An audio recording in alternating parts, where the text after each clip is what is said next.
you look at the windshield chart, of course this only goes to 50 because we're talking about cold weather. Let's say it's 50 degrees outside. Here shortly it's going to be 40 in the mornings. So let's say you're going down the road and you get 40 miles an hour. If you drop down to the left-hand column, which is the equivalent of the wind speed, and in effect what's hitting your body is the equivalent of 10 degrees.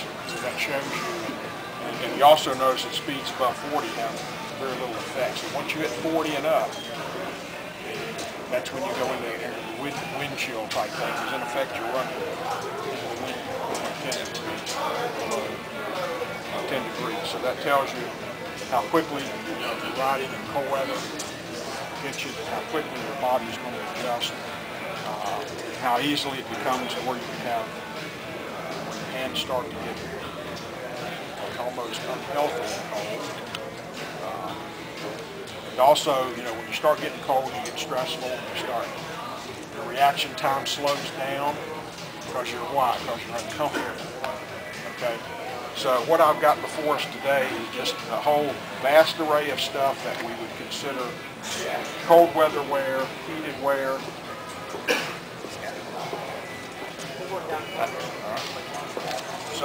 But I'm primarily here to talk about the heated clothing. We started, last year we started buying heated clothing from Gerbing's. Just to give you a little bit of history about that company, they were headquartered in Washington State up until this past summer. Gerbing's makes heated wear for the military. Their two biggest customers as far as motorcycling is BMW and Harley-Davidson. They just recently bought a factory down in, an empty factory down in Eden, near Eden, North Carolina. And they've also made a decision, a lot of their parts that go into making their heated clothing came from overseas, China, Taiwan, Korea. They have committed now to buying everything from the U.S., from vendors in the U.S. So, I told the salesman, I said, you ought to be commended for that, particularly in this day and age. But they make extremely good products. The wearables, excluding the accessory items like the wiring and stuff. The clothing itself is guaranteed for 3 years, but the wiring that goes into all their heated gear is guaranteed for life. So if you buy a pair of gloves or a jacket or whatever, and after a couple of years you find your arm's not heating or one of your gloves isn't heating, put it in a box, you send it back to them, they fix it or they'll replace it depending on what they find. The jacket alone has over 100 feet of wiring in it. So, they do a real good job and they build very high quality products. The jacket, there's a couple things that if you buy heated wear, whether it's gloves, jackets, or whatever, a couple things you need to remember. One, Gerbing's does not recommend plugging it into a tender connector on your bike. Every item comes with its own wiring harness, so if you buy a pair of gloves and a jacket, you end up with an extra wiring harness. Because they want you to use their wiring harness, hooking it directly to the battery. There is a fuse holder in here. Every piece of heated wear comes with, in fact, if you look into your handout here about 3 or 4 pages in, there's a chart on what fuse you need to use based on how much stuff you're trying to run off of that battery. On this particular setup, I've got a jacket and a pair of gloves. So if I look at the chart, the gloves are taking 2.2 amps, the jacket is 6.9. So I need to run a 10 amp fuse to protect the wiring on the bike and to protect the jacket. If you throw in a pair of pants and you got to up the amperage, so they give you a pack of like 6 or 7 fuses. So no matter what you're putting, whatever combination you're going to use, you've got the correct fuse to go in the fuse holder, which is part of their wiring harness. Okay. They also recommend that you have options. If you want to buy a pair of gloves and not buy a switch, then here's what's going to happen. When you wire the things up and plug the batteries in, that glove is going to go to maximum heat and it's going to stay there. And these things get hot enough that they could almost give you a blister. So they recommend either buying an on-off switch, which just simply allows you to run, either buying an on-off switch, which just simply allows you to run it up, you get hot, you cut it off, it cools back off, you hit it again. The better option is to use a thermostat. Now the way I've got this one hooked up is I've got a dual thermostat. They also make single thermostats. The dual thermostat allows me to run the jacket at a different temperature from the gloves. Okay, with a single thermostat, which is still better than a switch, you can still regulate the heat, but both the jacket and the gloves are going to be the same heat. Okay, but they do recommend one or the other.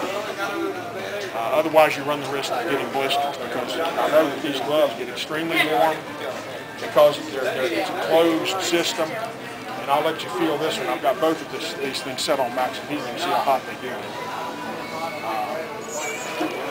Again, they make some other stuff. Right now I'm not carrying the pant liners.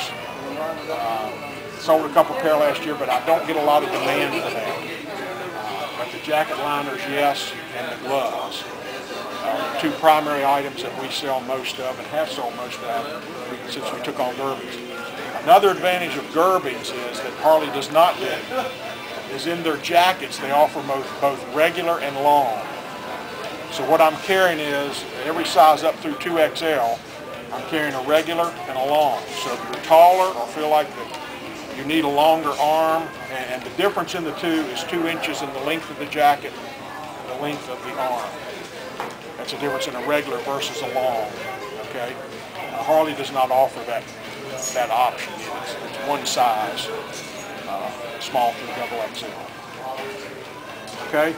Some of the other stuff that we offer, and you'll also find that people during the winter, I know some of our technicians do this, when it starts getting cold, they'll either purchase or have bought either a modular full face or a full face helmet just to keep their head warm. Okay?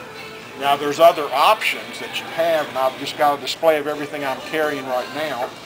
One is just a simple ear warmer. Okay? Just to keep your ears warm, it's not going to do anything else.